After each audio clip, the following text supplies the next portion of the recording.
Bonsoir à toutes et à tous. Chronique numéro 26.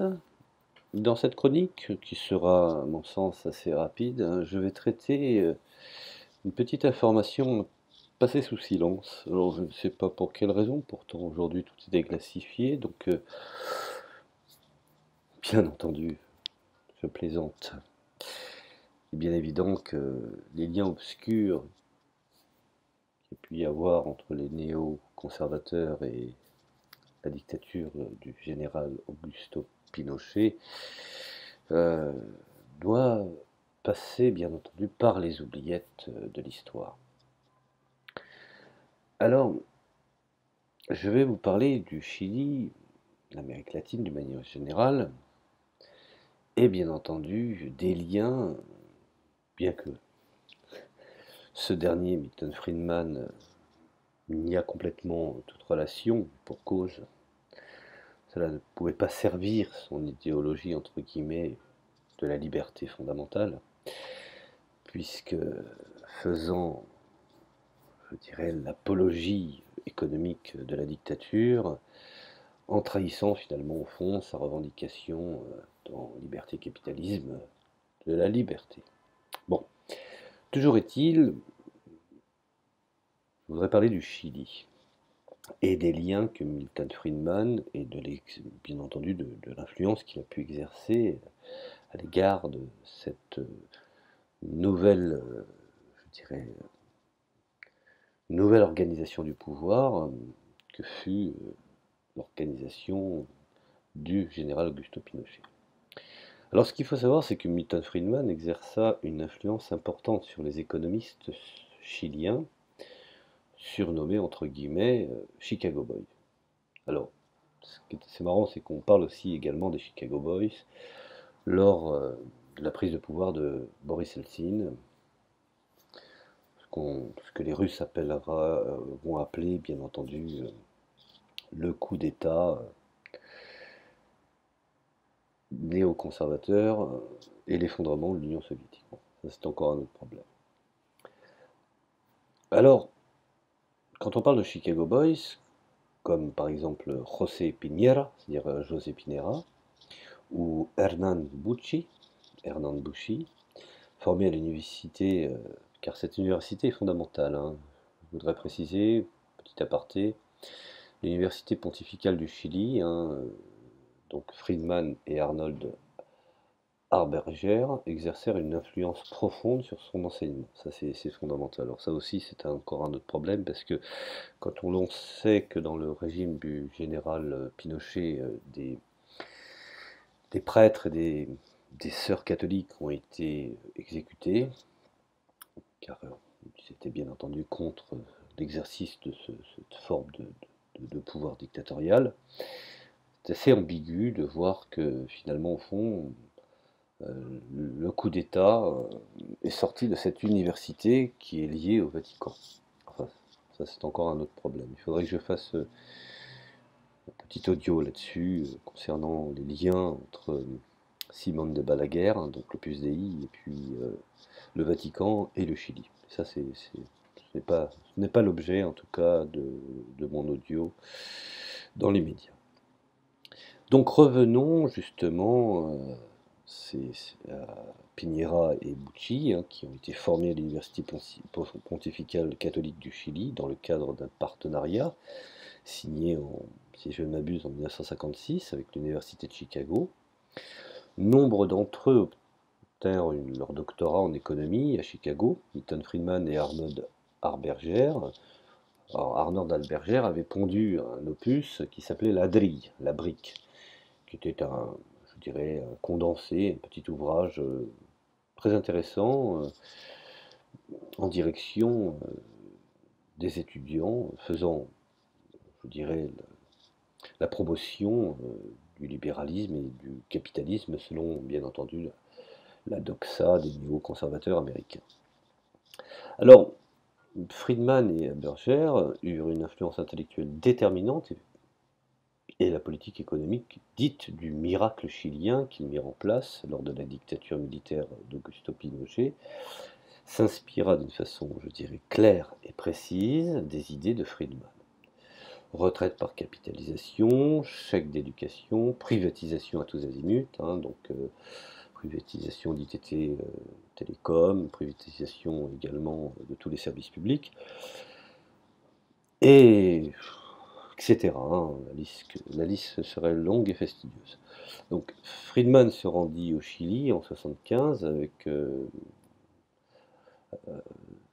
certains chefs d'entreprise à l'invitation d'une fondation privée. Hein. Il donna même une conférence au cours de laquelle il déclara que le marché libre allait détruire la centralisation et le contrôle politique, et à la suite de laquelle il rencontra bien entendu Augusto Pinochet. Alors, Friedman écrivit le 21 avril 1975 au dictateur une lettre donnant des conseils économiques, et ma foi, dans cette lettre, il émet, je dirais, des recommandations relatives à la lutte contre l'inflation et la mise en place d'une économie sociale de marché. Il lui a été reproché, je dirais, de n'évoquer à aucun moment ni la dictature, ni la suppression des libertés publiques, et encore moins les violations des droits de l'homme. Et surtout, c'est en cela que se pose problème, c'est la systémisation comme étant une sorte de, je dirais, de modus operandi, de la systématisation de la torture. De fait, la lettre n'émet pas la moindre critique contre le dictateur, qui le remercia le 16 mai pour sa lettre de courtoisie. Alors, en 1980, dans son documentaire Free to Choose, il déclare: le Chili n'est pas un système politiquement libre, je n'approuve pas le système, mais le peuple y est plus libre que dans les sociétés communistes, parce que le gouvernement joue un rôle moindre. Au cours des dernières années, les conditions de vie du peuple se sont améliorées, non détériorées. Enfin, ça, c'est sa conception. Il serait toujours préférable de se débarrasser de la junte et d'être capable d'avoir un système démocratique libre. En 1984, Friedman affirme qu'il ne s'est jamais retenu de critiquer le système politique au Chili, ce qui est bien entendu absolument faux. Il suffit d'aller même sur les archives de la bibliothèque universitaire de l'école de Chicago. Friedman a défendu, je dirais, son activité au Chili en affirmant que l'adoption du marché libre, ce free market, avait amélioré la situation économique du pays tout en contribuant à l'amélioration du régime de Pinochet, puis une transition vers la démocratie dans les années 90. Son propos est résumé dans Capitalisme et liberté, c'est pour ça que je vous renvoie à lire cet ouvrage, où il déclare: l'histoire suggère uniquement que le capitalisme est une condition nécessaire à la liberté politique. Clairement, ce n'est pas une condition suffisante. Dans le documentaire de la chaîne PBS, intitulé The Commanding Height, Friedman réaffirme sa position selon laquelle, je dirais, une des plus grandes libertés des marchés entraîne une plus grande liberté du peuple. Par ailleurs, il soutient que c'est l'absence de liberté économique au Chili qui a produit l'arrivée du régime militaire, tandis que la libéralisation économique a provoqué, je dirais, la fin de ce même régime et l'avènement d'un Chili démocratique. C'est assez étonnant comment il peut faire une lecture de l'histoire en y gommant certains paramètres, je dirais, gênants.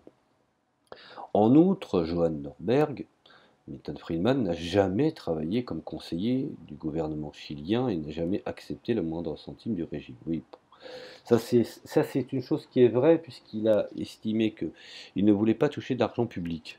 Bon. L'économiste André Günther Frank, qui était un ancien élève de Friedman, mais ne partageait pas ses vues et avait travaillé pour les réformes d'Allende, lui reproche en 1976 d'avoir soutenu des réformes portées par un torrent de sang. Rappelez-vous les stades dont je dirais le représentant, cela peut s'incarner par son massacre, qui bien entendu est l'élément qui va traduire tous les anonymes. Donc l'assassinat de Victor Jara, hein, les deux mains coupées, tranchées par la dictature militaire dans un stade.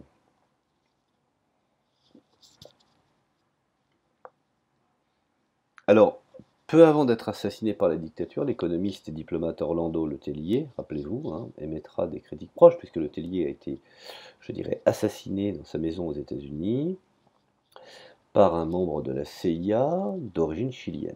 Bon, ça c'est connu, je veux dire, les affaires sont déclassifiées, on peut obtenir les informations. Bon. D'après ce dernier, Friedman réprouvait la nature autoritaire du régime, mais estimait que de donner des conseils techniques et économiques au gouvernement chilien n'était pas davantage un mal que pour un médecin de lui donner des conseils techniques médicaux pour aider à mettre fin à la peste. Bon. Le Tellier répond que ce projet économique doit être imposé de force et qu'au Chili, la régression pour la majorité et la liberté économique pour une poignée de privilégiés sont l'envers et l'endroit de la même médaille. Alors, l'expérience économique chilienne est perçue comme un grand succès, hein. Il suffit d'aller même prendre la doxa de l'Encyclopædia Britannica, tout connu, hein. Je vous conseille de temps en temps d'y jeter un coup d'œil. La dictature Pinochet, après avoir imposé des réajustements difficiles et commis nombre d'erreurs, avait lancé le pays sur un cours régulier de croissance économique et, bien entendu, faisant fi de toute la pauvreté, avait donné une image extérieure de réussite et de développement. Maintenant, ce qu'il faut savoir, c'est que beaucoup de médias de l'époque, je prends par exemple la nécrologie consacrée à Pinochet dans The Independent, Friedman a approuvé la dictature et a choisi de ne pas critiquer les assassinats, les empoisonnements, les emprisonnements illégaux, la torture, l'exil, bref, une multitude d'atrocités commises par, je dirais, ce régime, car la première nécessité était de garantir le free market. Donc, selon lui, toutes ces exécutions, tous ces assassinats, finalement, au fond, toutes ces horreurs étaient justifiées au nom de l'entrée du pays dans une dynamique du free market. Alors la complaisance qui est prêtée par Friedman à l'égard de Pinochet conduit Thomas Piketty, par exemple, à voir en lui de l'antilibéralisme politique et de l'ultralibéralisme économique, et qui finalement, au fond, cela allait de pair avec un certain antilibéralisme politique. N'oublions pas aussi également ces liens et ces relations avec Thatcher, donc Margaret Thatcher, Premier ministre de l'Angleterre dans les années 80, et de, bien entendu, Donald Reagan. Alors, cette expérience chilienne est cependant perçue différemment par certains auteurs, comme Marie-Noël Sarguet ou Noami Klein. En effet, selon Marie-Noël Sarguet, la politique libérale menée par les Chicago Boys, ayant reçu l'enseignement de Friedman de l'Université de Chicago, aurait conduit à une montée du chômage endémique, allant de 4,8% de 1973 à 17,9% en 1978, puis 31% en 1983, après la crise de 1982. Et enfin, 16,3% en 1986, tout comme l'explosion de la dette chilienne. Rappelez-vous également la mise en faillite de l'Argentine par les colonels, et dont, bien entendu, les États-Unis, après les avoir financés et soutenus, se sont permis, auprès du nouveau gouvernement ayant abattu la junte, de faire rembourser la dette publique, qui finalement, la dette publique de l'époque, était la dette des généraux. Bon, ceci étant, je ne vais pas parler de l'Argentine, ce n'est pas le moment. Bon, tout comme le Chili a échappé à l'effondrement économique, c'est grâce à la nationalisation des mines de cuivre en 1971 par le gouvernement par le gouvernement de Salvador Allende, politique allant, je dirais alors, à l'encontre de la philosophie économique prônée par le sieur Milton Friedman. Coldeco, par exemple, générait 85% des revenus d'exportation du pays. Interrogé, je dirais à propos des controverses créées suite à sa visite au Chili, Friedman accuse ses contradicteurs de parti pris idéologique, car il a donné des conférences semblables dans plusieurs dictatures communistes, dont la Chine et la Yougoslavie. Mais on ne lui a pas reproché que ces conférences dans la dictature chilienne. Alors après la chute du régime, Milton Friedman déclare: «Je n'ai rien de bon à dire sur le régime politique de Pinochet qu'il a imposé». Donc finalement, au fond, il a complètement renié, je dirais, son action passée. En se refaisant une virginité pour éviter, je dirais, que les affaires soient déclassées, il condamna le régime comme un régime terrible. Et pour justifier, encore une fois, par une pirouette, précisa que le vrai miracle du Chili, ce n'est pas son succès économique. Le vrai miracle du Chili est qu'une junte militaire était disposée à aller à l'encontre de ses principes et à soutenir un régime de marché libre. Bon, bien entendu, cela a finalement abouti à un référendum qui a introduit la démocratie politique. Maintenant, enfin, le Chili a trois choses: la liberté politique, la liberté humaine et la liberté économique. Bon, le Chili continuera d'être une expérience intéressante à regarder pour voir s'il peut conserver les trois, ou si maintenant il est disposé à considérer la liberté politique, et cette dernière aura finalement au fond tendance à être utilisée pour détruire ou réduire la liberté économique. En définitive, on peut considérer que le travail de Friedman au Chili n'a pas vraiment été, je dirais, quelque chose d'innovant, puisque de toute manière, la dictature a pris le pouvoir au détriment d'un régime démocratique, et finalement le régime de Pinochet n'a eu de cesse que de faire régresser d'une manière générale les avancées d'un pays qui n'avait jamais connu un coup d'État.